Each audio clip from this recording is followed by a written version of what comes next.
My name is Louis Edward Holmes, and I grew up in southern Illinois.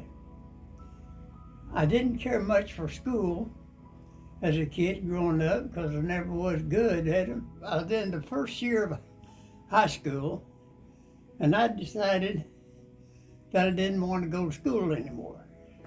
So I was sitting in one of the classrooms at school, and a guy threw a paper wad at me. Well, I picked it up and threw it at him. Well, he missed it and it laid on the floor. Teacher said, "Louis, you get over there, pick up that paper and put it in the trash." I charged over there and picked up that piece of paper, threw it in the trash, went back and sat down. And she said, "Now, Louis, that's no way to do it. You do it right. You get up and just walk over there normal and pick up that piece of paper, put it in the trash."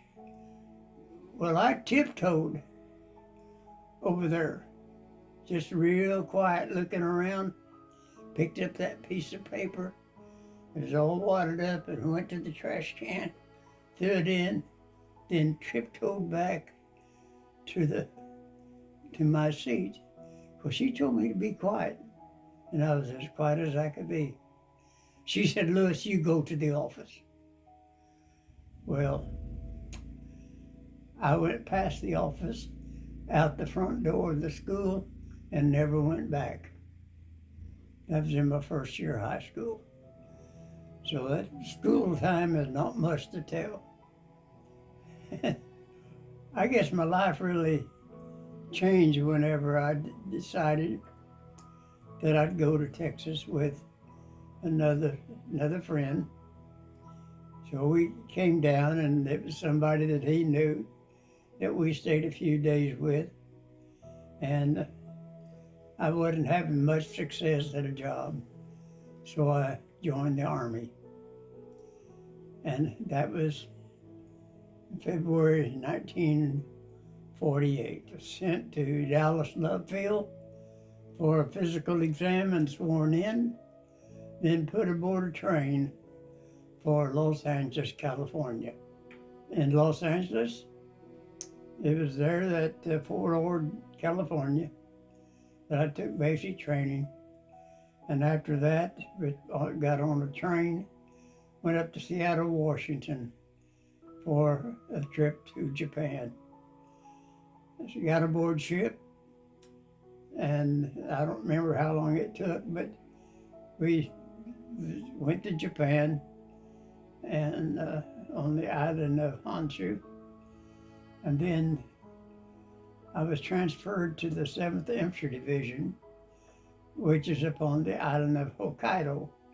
That's the northernmost island of Japan. And it's there that I met the officer that made a difference in my life. You do know that people impress people, whether you realize it or not. And I watched his second lieutenant, Lieutenant Coke, and he was the sharpest soldier. He did everything just great in my mind. And I thought, that's the kind of soldier that I want to be. And I began to pattern my life after him. The way he stood, the way he walked, the way he saluted, everything. I tried to do it exactly like him. One day, Lieutenant Coke said, "Holmes, I've been watching you." He said, "I want you to go to leadership school because I think that you will make a good student and graduate with honors." And I just said, "Sir, if you think so, I will." And I was sent off to leadership school there on the island of Hokkaido in Japan.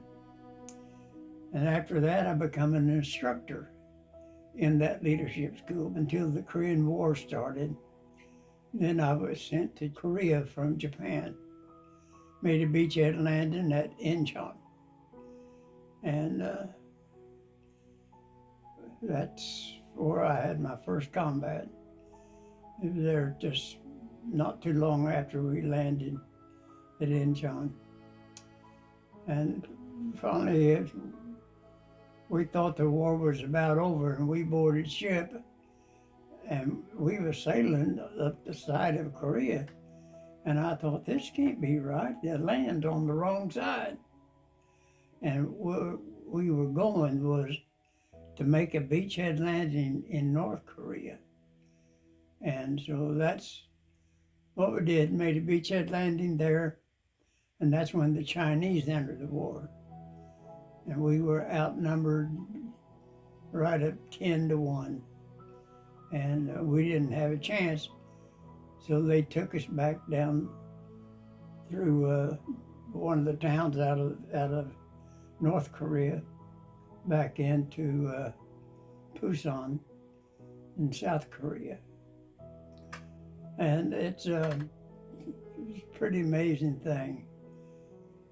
It's something, you just don't forget. And that's where I nearly froze to death. And my feet froze, my legs froze, and I froze. Everything had a code name. And the code name for mortars was Tootsie Roll. Well, we was in North Korea. The Koreans have pushed the line back, and we were retreating. And one of the officers said, radio and tell them that we need mortar shells. Well, the code word for mortar shells was Tootsie Rolls. Well, whoever took that call didn't know that. And they said the Marines are calling for Tootsie Rolls. They want Tootsie Rolls dropped on them. Well, the Marines didn't know that that was mortar shells, so they dropped case after case of Tootsie Rolls. 30 below zero, and we was outside and couldn't get inside, couldn't build a fire. So our rations froze. We had to carry them next to our body to have any warmth to them whatsoever when we eat them. And whenever the Marines said we need Tootsie Rolls, they actually dropped Tootsie Rolls, which eventually was a lifesaver because all the other food froze, and there was enough nourishment in those Tootsie Rolls to cause a man to live. I was glad when they fixing to go out on patrol, and some guy dropped down over the hill. Where's Sergeant Holmes? Sergeant Holmes! And I responded, and they said, report to headquarters. You're going home. Well, I couldn't hardly believe it. So I packed up my stuff, my sleeping bag, and my sea rations that I had. They were frozen, but I had them. You had to put them in dig them out with your Band-Aid and put them in your mouth and let them thaw. But I had my Tootsie Rolls and put aboard a bus, taken to the docks, the harbor, put aboard ship, and brought back to Seattle, Washington. While in Japan, I wasn't getting any letters from any girls except my mom, because I didn't have any girlfriends. And I had a buddy, and we were real close friends, and he said to me one day, said, Liz, I've got a cousin in Texas, she'll write, if you write to her. So he gave me her address, Edna Holt, Route 1, Oakley Union, Texas.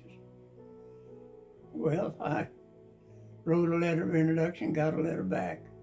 Wrote a letter, got a letter back. And that led in a 2.5-year letter writing campaign.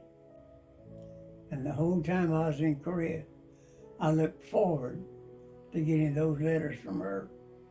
And when I got home from Korea, one of the first things I did was call her and heard her voice for the very first time, and decided I'd come to Texas to see her.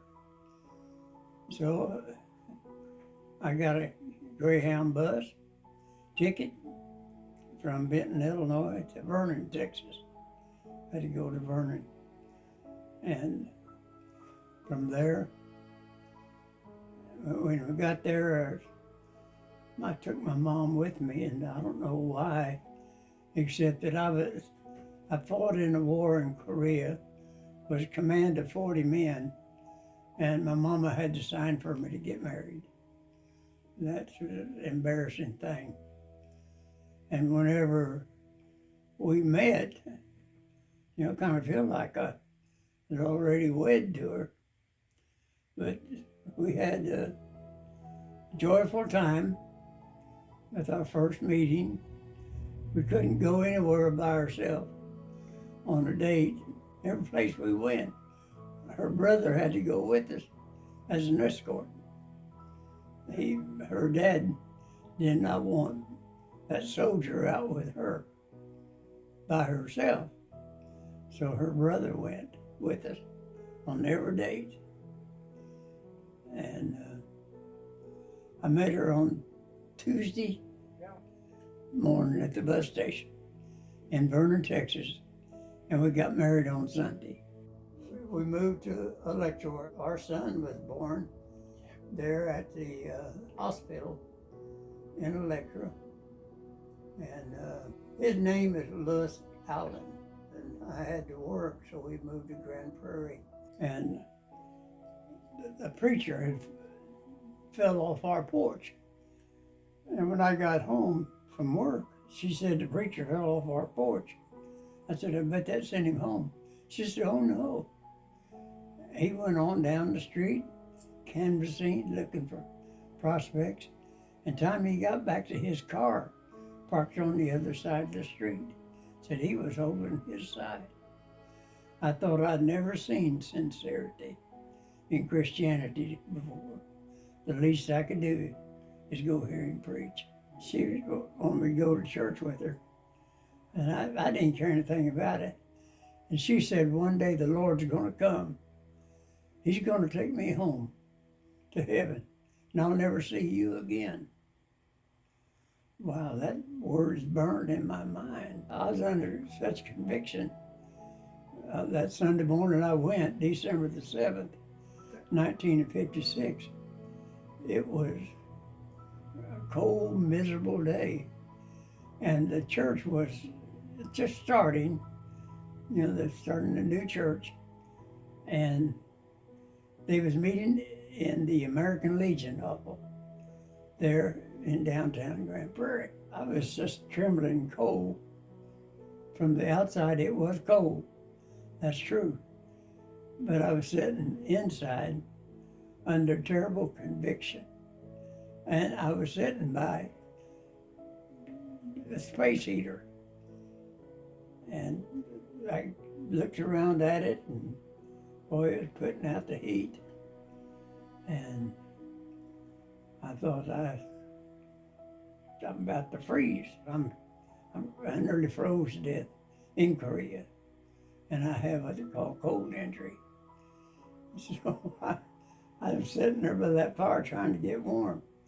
Well, this guy thought I was cold, and here I'm fighting the flames of hell inside, and he turns the fire up on me, and me sitting there with the heater.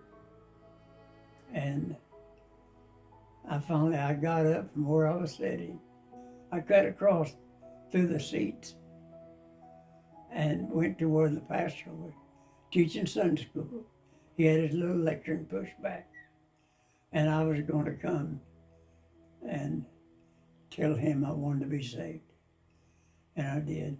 Our daughter was born Jeannie Lynn. It's kind of like you was going to get married, we was going to work I was getting a job in the oil field, and I was going to be a driller in the oil field. And I got a job working on a rig as a roughneck, and I learned how to do it. And it wasn't long until I was a driller in the oil field. I'd fulfilled my life's ambition. And it seems as if the Lord stepped in and said, now, I did what you want to do. Do what I want you to do. And I surrendered to preach. The military is what you make it. You can make it a burden, or you can make it a career. And I just wanted to make it trying to get me out of it, because there's other things that I wanted to do, but I never thought being a pastor was one of them. But I enjoyed my time in the ministry, because Kitten she was right there with me to help me. She took care of the ladies and the teaching of them. She knew my responsibility, and she let me do it. Because being a pastor, you're busy with other people, and it seems like you neglect your own family because you give it to somebody else. But she always understood that. It was a town that I remember fighting in, the North Koreans, and because it was in South Korea after they had invaded it, and we were cut off from our outfit because we had advanced and the North Koreans had advanced through us. So we were caught in between the two. And I just, I don't know, I just did what I thought I needed to do to stay alive in this strange town. But I got to go back and preach there, and the girl that I was writing to, which I had never met, was with me and my wife. Now at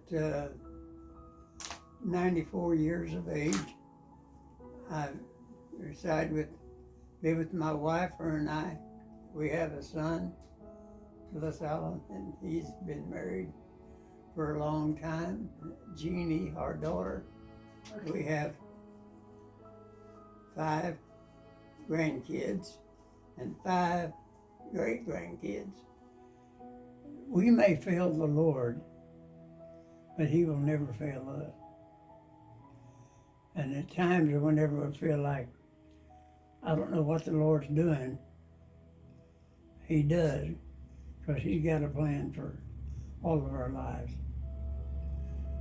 And I just wanted to fit in to that plan.